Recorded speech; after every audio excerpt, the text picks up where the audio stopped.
Sud Radio, tous au jardin.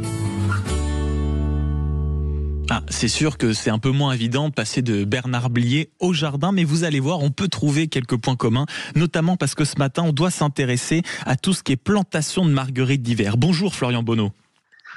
Oui, bonjour Maxime, bonjour à nos auditeurs. Vous êtes le directeur commercial de l'activité horticole de Fleuron d'Anjou et je le disais ce matin, quelques curiosités pour ceux qui auront envie de mettre la main dans la terre ce matin. C'est vrai que c'est une période importante entre la récolte des derniers légumes d'été, le nettoyage des quelques fleurs fanées qui peuvent se planquer dans le jardin. On a aussi un peu de plantation de marguerites d'automne. Bref, on a quand même de quoi faire aujourd'hui.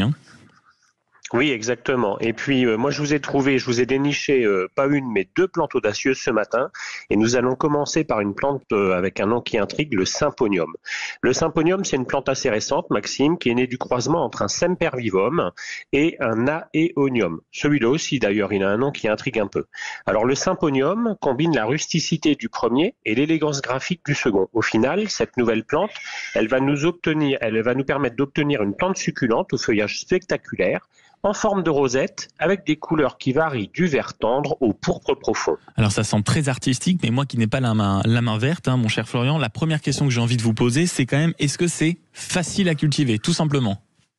Oui Maxime, oui c'est très facile, nos auditeurs peuvent y aller. Le symponium résiste bien au froid, il demande peu d'eau, il pousse aussi bien en pot qu'en pleine terre. C'est une plante qui plaît autant aux collectionneurs qu'aux jardiniers débutants.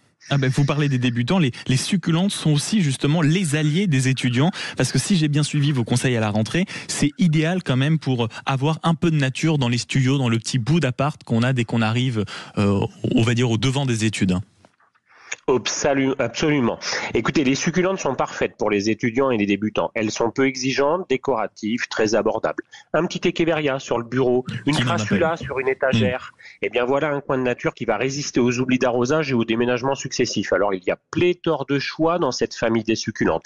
Et tant qu'il y a un peu de lumière, le reste n'est que plaisir avec ces plantes-là. Et puis vous avez parlé en début de chronique aussi d'une autre plante un peu révolutionnaire qui était un délice absolument pour les yeux. Et vous m'avez dit un peu en antenne hier, alors ça, c'est vraiment une petite pépite de jardinage.